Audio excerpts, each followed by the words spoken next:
اب یہ سوال ممبر پہ آیا ہوا ہے کہ سیدزادی کے عقد کے بارے میں.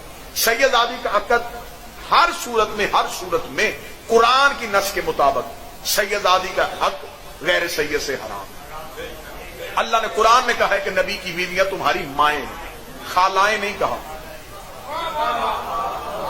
پھوپھیاں نہیں کہا، نبی کی بیویاں تمہاری ماں ہیں. ماں سے بھی نکاح حرام ہے اور ماں کی بیٹی سے بھی نکاح. ساتھ میں امام موسیٰ کاظم علیہ السلام کی اللہم صلی علی محمد 19 بیٹیاں بغیر عقد کے دنیا سے گئی. اور امام تقی علیہ السلام نے ایک باقاعدہ جگیر کا حصہ وقف کیا ہوا تھا جو امام موسیٰ کاظم کی اس اولاد کے لیے وقف کیا تھا ان بیٹیوں کے لیے جہاں سے انہیں ملتا تھا، کیونکہ ان بیویوں کا کوئی کف نہیں تھا، سیدہ تھی اور غیر سید کے ہاں ان کی شادی نہیں ہو سکتی. اب سادات کے احترام میں اللہ قرآن میں تیسرے سورت میں کہتا ہے تلک رسولنا کہ ہم نے بعض قوموں کو بعض قوموں پہ فضیلت دی. یہ قوموں کا حکم خدا نے کیوں دیا؟ بعض خاندانوں کو بعض خاندانوں پہ فضیلت دی. امام نے فرما دیا ہے اس کی نص میں، اس قرآن کی آیت میں امام نے فرمایا جس خاندان کی بات کر رہے ہیں وہ خاندان آل عمران ہے، اور قیامت تک کے لیے جو بھی نسل سادات ہے وہ آل عمران ہے، وہ اولاد حضرت ابو طالب میں سے ہے، وہ نسل سیدہ میں سے ہے. اور بے شک اہل سنت بھی ہے، وہ نماز میں جب درود پڑھتا ہے تو وہ درود میں آل عمران پہ درود پڑھتا ہے. وہ آل عمران پہ درود نہیں، وہ قیامت تک کی سادات پہ درود پڑھتا ہے. اور جن پہ نماز میں مصلی پہ درود پڑھا جائے ان کی برابری نہیں کی جا سکتی. توضیح المسائل آج کے زندہ مجتہد کی بھی اٹھا کے ممبر پہ ابھی لے کے آئیں، سیستانی صاحب کی ہو، خامنائی صاحب کی ہو، زندہ مجتہد کی بھی توضیح اٹھا کے لائیں تو اس میں بھی فقہ کے مسئلے میں ایک مسئلہ لکھا ہوا ہے کہ غیر سیدزادی 50 سال کی عمر تک ماں بن سکتی اور سیدزادی 60 سال کی عمر تک ماں بن سکتی. 10 سال کا فرق خدا نے خود رکھا ہے. 10 سال کا فرق خدا نے رکھ کے بتایا ہے کہ ان کی نو اور ہے اور تمہاری نو اور. آج ہر صورت میں کوشش کی جا رہی ہے معاذ اللہ ثم معاذ اللہ ایسے فتوے جاری کرنے کی کہ سیدزادی کا عقد غیر سید سے ثابت کیا جائے. سیدزادی پہ صدقہ حرام ہے، غیر سید پہ حلال. حلال اور حرام کا فرق ہے.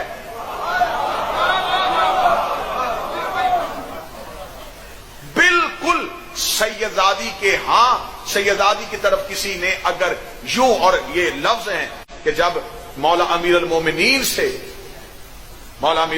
سے بی بی کے رشتہ مانگنے کے لیے ایک شخص نے جسارت کی تھی تو مولا نے غصے میں آ کے مولا نے اسے ایک لفظ کہا تھا کہ اے نجس ماں کے بیٹے، تجھ میں اتنی ضرورت ہے کہ تو علی کی بیٹی کا رشتہ مانگ سکے؟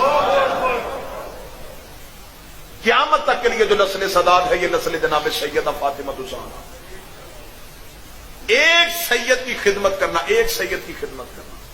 معصوم فرماتے بالکل ایسے ہی ہے جیسے اس نے ایک امام کا دور پایا اور اس امام کی اطاعت میں اپنی پوری زندگی گزاری. 180 کے قریب مذہب آل محمد میں معصومین کی دلیلیں مذہب شیعہ کی کتب میں تواتر کے ساتھ نکلی جس میں سادات کی عزت اور احترام کا لکھا.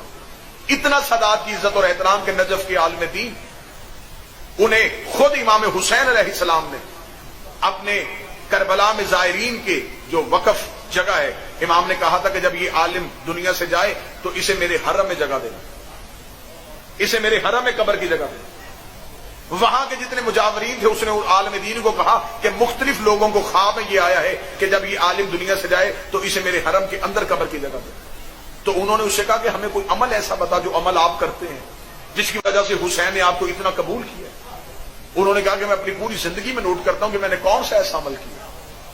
پھر ایک دن ایک شخص ان کے پاس بیٹھا ہوا تھا، اس نے دیکھا کہ وہ کتاب پڑھاتے ہوئے تھوڑی دیر بعد اٹھ کے کھڑے ہو جاتے. اسے کہا کہ آپ درس پڑھاتے ہوئے اٹھ کے کیوں کھڑے ہوتے؟ میں نے کہا میں اٹھ کے اس لیے کھڑا ہوتا ہوں کہ میرے ہمسائے میں ایک سادات کا گھر ہے، ان کا بچہ کھیلتا ہوا دروازے کے آگے سے گزر، میں اس بچے کے احترام میں اٹھ کے کھڑا ہو جاتا. صرف میری زندگی میں ایک ہی عمل جو میں نے کیا وہ یہ عمل کیا ہے کہ میں نے اولاد زہرا کا اٹھ کے استقبال کیا، اولاد سیدہ کا اٹھ کے استقبال کیا. آج بات مشہور کر دی گئی ہے، نہیں جی اللہ تقوی کی بنیاد پہ، اللہ کے تقوی کی بنیاد پہ تو امال کی منزلت ہے۔ اللہ نے تو یہ فرق خود ہی ڈال دیا ہے۔ سادات اپنی مرضی سے سیدوں کے گھر پیدا نہیں ہوئے، اس قابل تھے تو اللہ نے اس نسل میں رکھا، ان کی رگوں میں وہ خون رکھا کہ انہیں اولاد جناب سیدہ میں شامل کیا گیا، انہیں درود میں شامل کیا گیا۔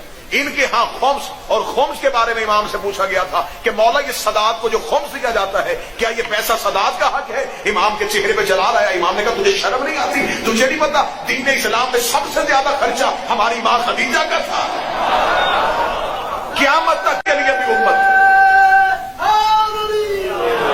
قیامت تک کے لیے بھی امت اگر سادات کی خدمت کرتی رہے تو وہ حق ادا نہیں ہو سکتا، کیونکہ دین کی بنیاد پہ جو سب سے زیادہ خرچہ ہے وہ خرچ ہی جناب خدیجہ الکبریٰ ہے، اور نسل سادات کا ڈائریکٹ تعلق جناب خدیجہ کے ساتھ۔ لہذا کسی مولوی کے چکر میں آ کے سیدزادی کو اور سید کو اپنے جیسا نہ سمجھ، سادات کی دہلیز کا احترام کرنا۔ مذہب شیعہ میں اس سے بڑھ کے اور کیا مسئلہ ہو سکتا ہے کہ سید اگر نماز جماعت میں پیچھے آ کے کھڑا ہو جائے تو اس عالم پہ واجب ہے کہ وہ سید سے اجازت مانگ کے نماز پڑھے۔ بے شک وہ پڑھا نہیں سکتا لیکن مصلی کا وارث وہی ہے،